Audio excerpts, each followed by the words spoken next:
everyone. Today we are solving UPSC CSAT 2019 paper. This paper is more related to logical question and less maths. In this paper we are going to solve first 10 question of maths and reasoning. So start with very first question.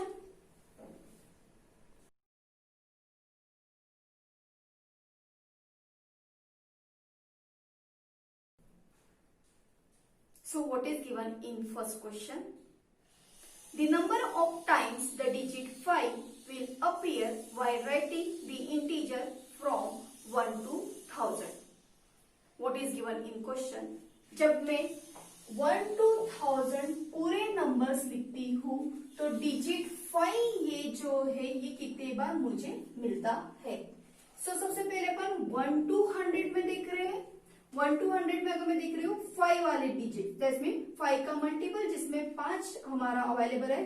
5, 50, 25, 35, 45, 65, 75, 85, 95. That's mean ये कितने हो गए? 1, 2, 3, 4, 5, 6, 7, 8 और 9. Clear है? And plus 50 वाला भी, that's mean कितने हो गए? ये 10 हो गए. अब मैं देख रही हूँ 51, 52, 53, 54, 55, 56, 57, 58 and 59. So again 1, 2, 3, 4, 5, 6, 7, 8, 9 and 10. So total 5 digit ये जो है ये मुझे 1 to 100 में टोटल 20 मिल रहे हैं. ऐसे में 200 से लेके मैं इसे 101 से लेके 200 तक दिखूंगे, उसमें 20 मिलेंगे. फिर हम लोग 201 से लेके 300 में देखेंगे, उसमें 20 मिलेंगे.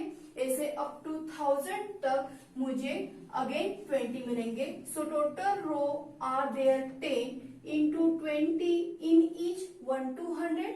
101 से लेके 200 तक, 201 से लेके 300 तक, ऐसे पूरे 10 into 20 in each वो first 100, second 100.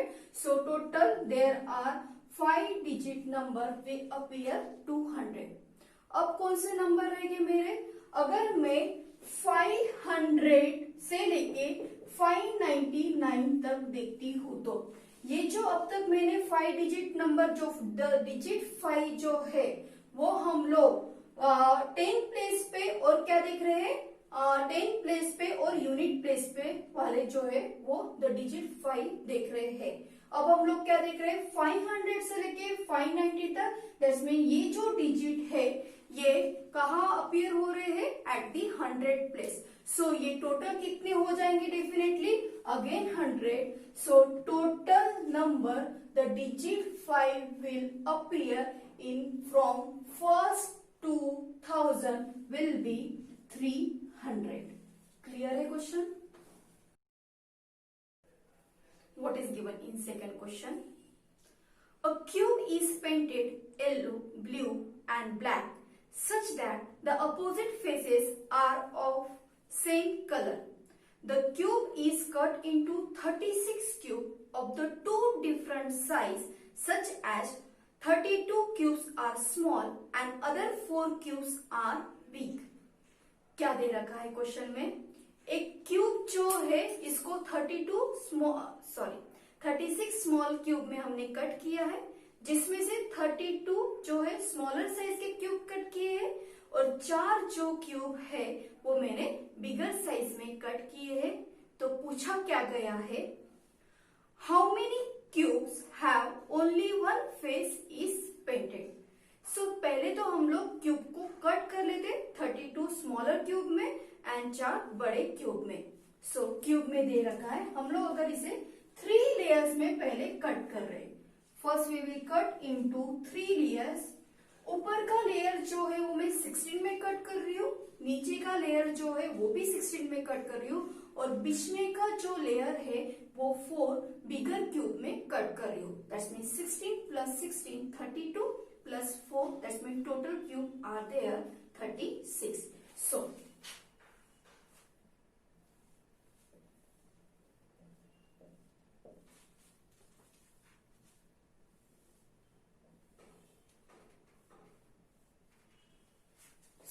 These are 16 smaller cube.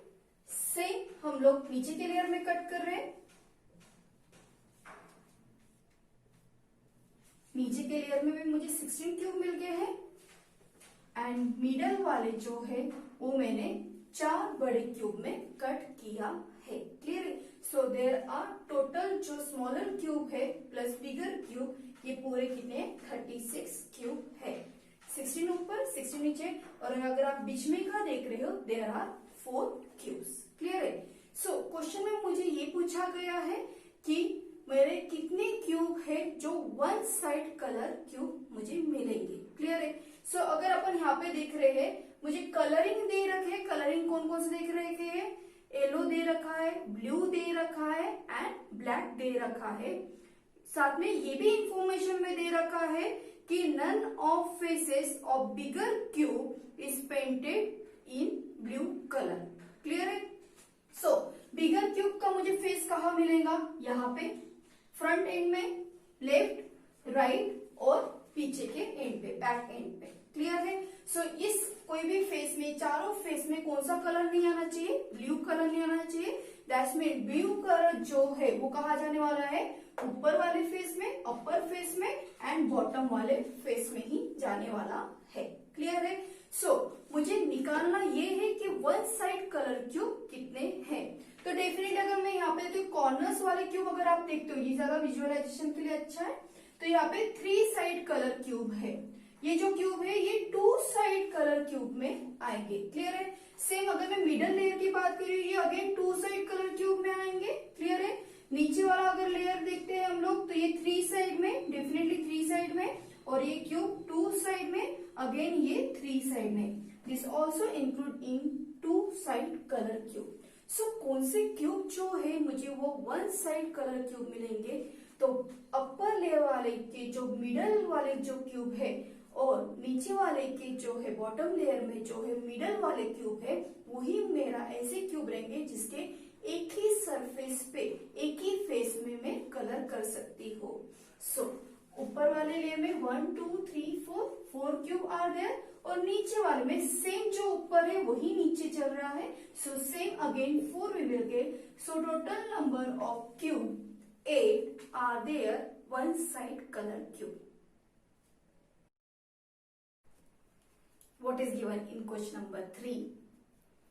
A and B are the two heavy steel blocks. If B is placed on the top of A, the weight increase by 60%. How much weight will reduce with respect to of total weight A and B if B removed from the top of A? क्या दे रखा है question में, A और B 2 steel block है, A का कुछ wait है, उस पे अगर मैं B रखती हूं तो wait will be increase by क्या बोला गया है 60%। सो कैसे सॉल्व करेंगे हम इस क्वेश्चन को, हमने अज्यूम किया है weight of A is 100 kg। So definitely मुझे आगे क्वेश्चन में दे रखा है कि B को जो है वो A के ऊपर रखा है और B का वेट दे रखा है 60% ऑफ वेट ऑफ A। सो अगर B को मैं A के ऊपर रखती हूँ तो total weight will be equal to कितना रहेगा, A का 100 and plus 60% of A, that's mean कितना रहेगा 60। So total weight equal to कितना रहेगा 160। क्लियर है? अब मुझे आगे क्या दे रखा है, how much the weight will reduce with respect to the total weight A and B if B removed or from the top of A। Clear है? सो अगर मैंने B को रिमूव कर दिया, B को अगर मैंने निकाल दिया तो वेट विल बिकम कितना हो जाएगा, weight will become is equal to 100। Clear है? So reduce in weight with respective of A plus B is equal to क्या रहेगा, टोटल 160, जिसमें से रिड्यूस हुआ वेट जो है वो अपॉन टोटल वेट दे रखा है 60 into 100। So it will be equal to, मैं यहाँ पे लिख रही हूँ what is given, total will be equal to 60 upon 160 into 100. 0 get cancel. Clear है? So now what is given? 600 divided by 16, that's mean 300 divided by 8. So it will be equal to कितना आएगा? 3 again 7.5, 37.5%. What is given in fourth question? Mr. X has 3 children. The birth of the first child fall on the 5th Monday of April, and that of the second one fall on the 5th Thursday of November. On which day is the birth of third child, which fall on the 20th December? बहुत ही ज्यादा interesting question है. Question on calendar. क्या बोला गया है? Mister x को 3 बच्चे हैं. फर्स्ट बच्चे का जो बर्थ है ये 5वें, क्या बोला गया है? 5th मंडे ऑफ अप्रैल, मतलब अप्रैल में 5वें मंडे को आ रहा है, 5th मंडे को आ रहा है. सेकेंड चाइल्ड का जो बर्थडे है वो नवंबर में 5th थर्सडे को आ रहा है. तो थर्ड चाइल्ड का 28 दिसंबर को बर्थडे है. तो कौन से डे पे आ रहा है? जो कि मैंने ऑलरेडी बोर्ड पे 1 to 30 पूरा कैलेंडर लिखा है. यस, ये अप्रैल महीने का हम लोगों ने कैलेंडर अज्यूम किया है. अगर मुझे चाहिए 5th मंडे, मतलब मुझे अप्रैल महीने में 5वां जो हमारा वीक है उसमें मंडे आना चाहिए. सो इसके लिए मुझे क्या करना पड़ेगा? एक तो मुझे 1st अप्रैल को अगर हम लोग मंडे कंसीडर करते हैं तो डेफिनेटली 29 इज ऑल्सो मंडे. अगर मैं संडे कंसीडर कर रही हूं तो 38 will become my Monday. Clear है? So we have only 2 possibility are there. 1st April अगर मंडे है तो 29 अप्रैल मंडे रहेगा. 1st अप्रैल अगर संडे है तो डेफिनेटली 30th जो है वो भी मेरा मंडे रहेगा. ये ऐसे क्यों कंसीडर करें? क्योंकि मुझे 5th मंडे चाहिए. क्लियर है? हमारे जो भी कैलेंडर में है अप्रैल महीने में 5वां मुझे मंडे चाहिए. So there are only 2 possibility. First possibility is given that 1st April अगर मंडे कंसीडर किया, अगर मैं मंडे कंसीडर कर रही हूं तो डेफिनेटली 29 अप्रैल भी मंडे आएगा. अगर मैं 1st अप्रैल संडे कंसीडर कर रही हूं तो 30th अप्रैल जो है वो मेरा मंडे रहेगा. There are 2 possibility. So we will take as a first possibility 29 April अगर मैंने मंडे लिया तो 29 अप्रैल के बाद क्या रहेगा? 30th अप्रैल मैं यहाँ पे कर रही हूँ. 30th April that's mean 1 day. उसके बाद अप्रैल के बाद पूरा मई महीना, मतलब 31st मई, जून, जुलाई, अगस्त, सितंबर, अक्टूबर एंड नवंबर का 1st day. That's mean 1st day of November. Clear है? तो 1st ऑफ नवंबर कौन सा डे है पहले मैं ये निकाल रही हूँ क्योंकि मुझे नवंबर में भी 5th जो है वो मुझे थर्सडे निकालना है. क्लियर है? सो व्हाट इज योर, अगर मैं ये पूरा एडिशन करती हूँ तो what is your 1 2 3 4 5 and 6. So 1 2 3 4 5 and 6. That means total will be 186 days are there. If you divide by 186 by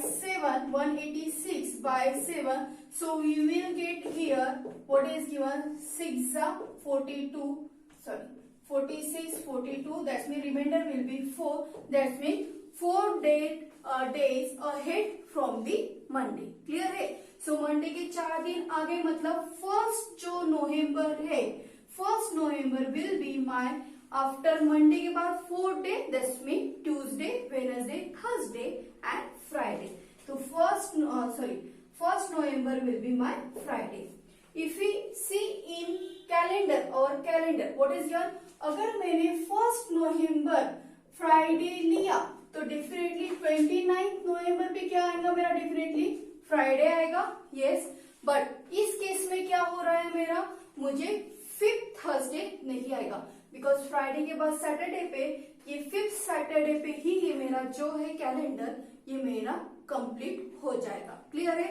सो ये पॉसिबिलिटी तो हमें नहीं चलेंगी 29 अप्रैल एज अ मंडे अगर लिया तो अब क्या कर रहे हैं हम लोग, अब हम लोग कर रहे हैं कि 30 अप्रैल अगर मंडे लिया तो, अगर 30 अप्रैल हम लोग अगर मंडे लेते हैं तो 30 अप्रैल के बाद डायरेक्ट अप्रैल, मई, जून, जुलाई, अगस्त, सितंबर, अक्टूबर एंड नवंबर। Again we will find 1 November कौन सा डे है, तो डेफिनेटली पहले 186 आया था, अब 1 माइनस मतलब 185 रहेगा। क्लियर है? Total addition 185।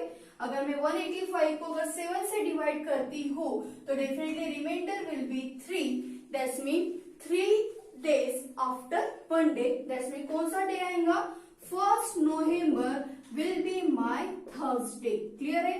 1 नवंबर मेरा क्या रहेगा, थर्सडे रहेगा। अगर 1 नवंबर थर्सडे है तो डेफिनेटली 29 नवंबर भी क्या रहेगा, थर्सडे रहेगा।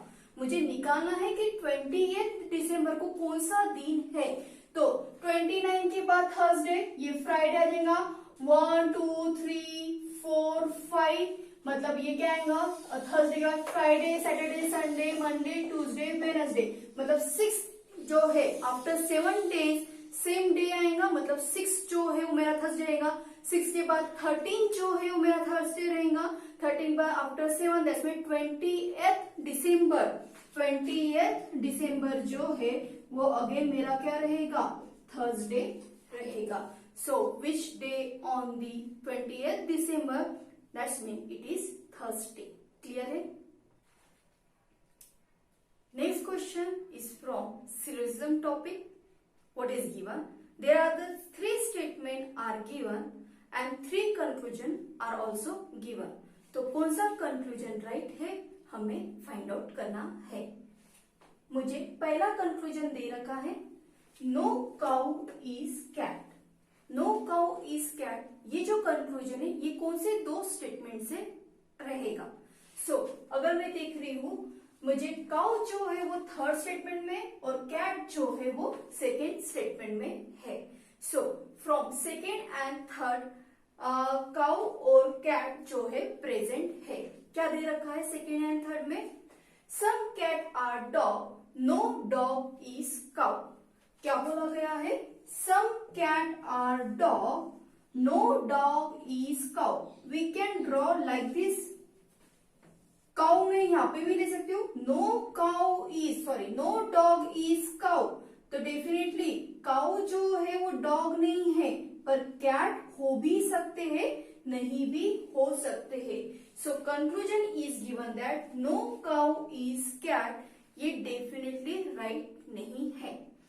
अगर ये पॉसिबिलिटी के फॉर्म में पूछा रहता था, no cow is cat is my possibility, तो definitely this is my right answer, but definitely true नहीं है। सेकेंड कंक्लूजन दे रखा है no dog is cat, no dog is cat। कहाँ मिल रहा है मुझे डॉग और कैट, अगर हम लोग देख रहे हैं what is given in second statement only। Second statement में क्या दे रखा है, some cat are dog, definitely कुछ कैट जो है वो डॉग है, तो डेफिनेटली कोई भी डॉग कैट नहीं, ऐसे तो आंसर नहीं रहेगा। क्लियर है? So second one is also wrong. Third one is given that some cat are rats, some cats are rat. From first only we can get some rats are cat, कुछ rats cats है, तो definitely कुछ cats are rats है, that's mean some cats are rat. This is my right conclusion, that's mean only third conclusion is true. Is given that the number of the parallelograms that can be formed from a set of 4 parallel lines intersecting another set of the 4 parallel lines is, क्या बोला गया है, 4 parallel line intersect हो रहे हैं, तो कितने number of parallelogram हम लोग बना सकते हैं। पैरेललोग्राम के लिए मुझे 2 हॉरिजॉन्टल लाइन चाहिए और 2 मुझे वर्टिकल लाइन चाहिए।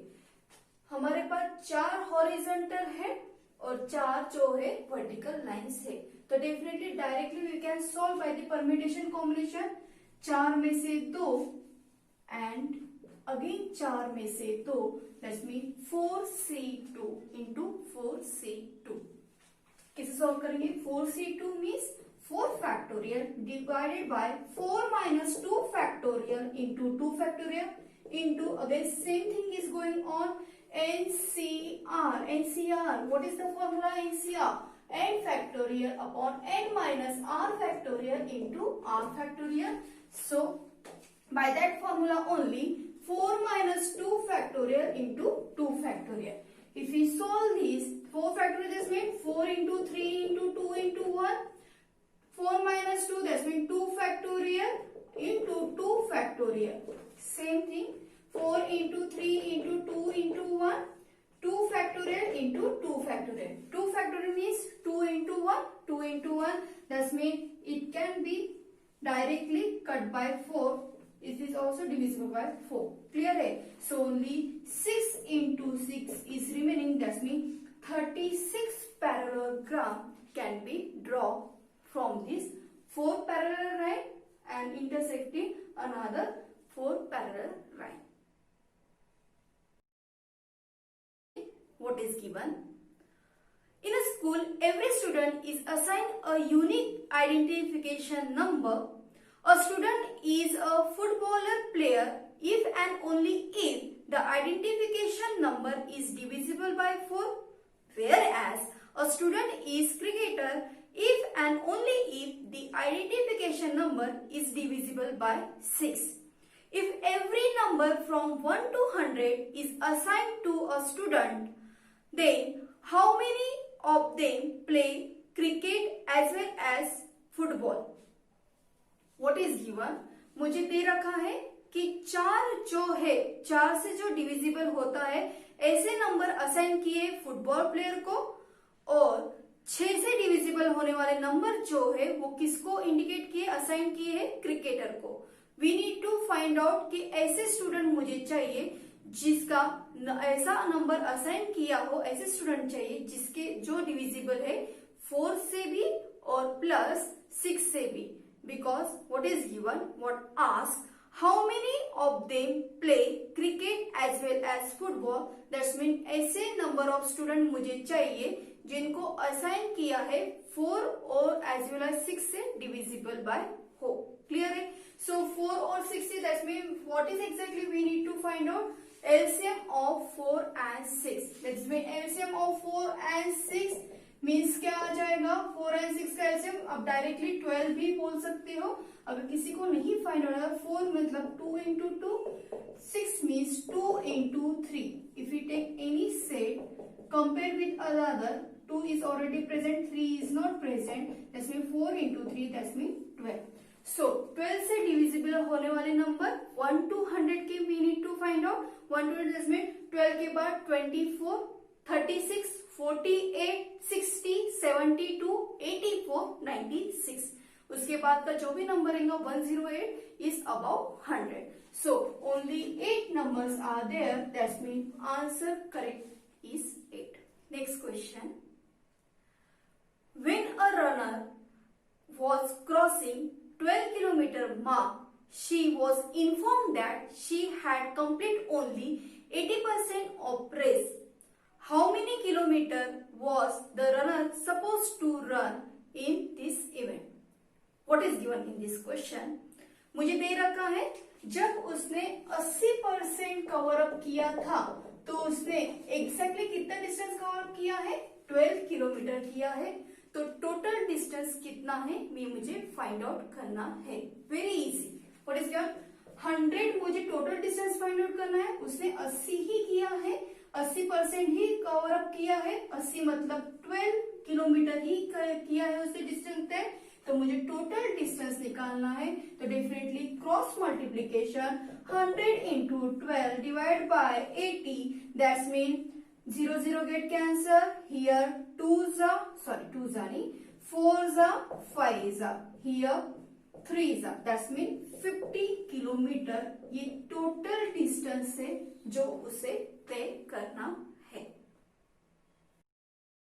What is given in next question? Raju has 9,000 with him. He want to purchase a mobile handset, but he find that he has only 75% amount to require to buy handset. Therefore, he borrow 2,000 from friends. So, what is the condition? Now we need to find it out.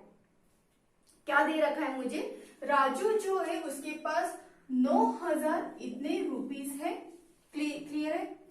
ये 9,000 जो है that's mean ये amount कितना के पास? Just 75%। किसका 75%? एक mobile का particular price कुछ तो भी है, उसका 75% that's mean is equal to 9,000 है। तो पहले तो मैं फाइंड आउट करूंगी कि एग्जैक्ट प्राइस क्या है उस पर्टिकुलर हैंडसेट का। We need to find out. अगर लेट सपोज 100 ये टोटल कॉस्ट है उसका, तो उसके पास सिर्फ 75% ही उसका मतलब 75 है। ये 75 मतलब कितना दे रखा है मुझे? 9,000 दे रखा है। तो डेफिनेटली एग्जैक्ट अमाउंट क्या प्राइस का वो हैंडसेट है ये हम लोग फाइंड आउट कर रहे हैं। Just we are doing cross multiplication. 9,000 into 100 divided by 75. That's mean 25 4s are 25 3s are. Again here we can divide 3,000. That's mean total cost price particular handset का क्रॉस प्राइस कितना है? 12,000. Clear है? तो price of that handset is 12,000। उसके पास 9,000 ही थे, तो इसके लिए उसने क्या किया? 2,000 रुपीज जो है वो अपने फ्रेंड से बोरो किया। अब 9,000 के बाद अगर 2,000 से बोरो भी कर लिया तो भी अभी अमाउंट उसके पास जो है वो टोटल कितना है? 11,000 ही है। जो हमारा हैंडसेट का प्राइस है वो 12,000 है। उसके पास बोरो करने के बाद भी फ्रेंड से उसके पास अमाउंट जो है वो 11,000 ही है। तो डेफिनेटली उसके पास जो अमाउंट है वो इनफ नहीं है। सो कौन सी कंडीशन हमारी फॉलो होंगी? That's mean first condition, Raju still does not have enough amount to buy the handset. Next question is from ages. What is given? In 2002 Meenu age was 1/3 of the age of Meera, whereas in 2010 Meenu's age was half the age of Meera. Then we need to find out what is the Meenu's year of the birth. क्या दे रखा है मुझे? 2002 में मीनू का जो as था वो 1/3 है किसके? मीरा के एज की। क्लियर है? अगर मैंने कंसीडर किया कि मीनू का एज जो है, मीनू का एज हम लोगों ने कंसीडर किया है, Meenu's age we consider in 2002 as x, तो डेफिनेटली मीरा का एज कितना रहेगा? 3x। क्लियर है? बिकॉज उसके 1/3 जो है वो मीनू का एज है। अब 2010 की बात कर रहे हैं। 2010 मतलब कितने? After 8 years. Yes, after 8 years के बारे में बात कर रहे हैं। तो आफ्टर 8 ईयर तो पहले मैं ऐड कर देती हूँ। After 8 years that's mean 3x plus 8 is equal to what is given? x plus 8। Clear है? 2010 में क्या हो रहा? 8 साल के बाद का क्या दे रखा है कि मीनू का जो एज है ये हाफ एज है। किसका हाफ एज है? मीरा के एज का हाफ है। मतलब 2010 में उसका जो एज रहेगा उसका हाफ एज है। सो पहले तो मैं इसे सॉल्व कर रही हूं। What is given? 3x/2 plus 4 is equal to x/8। Clear है? सो 3x यहाँ पे कर रहे हैं हम लोग। 3x/2 प्लस, सॉरी ये मैं x इधर लेके जा रही हूँ, that's mean minus x is equal to 4 इस side, that's mean 8 minus 4। So ये कितना आ जाएगा? x/2 is equal to 4। So x/2 is equal to 4, that's mean x is equal to कितना आ जाएगा? 8 रहेगा।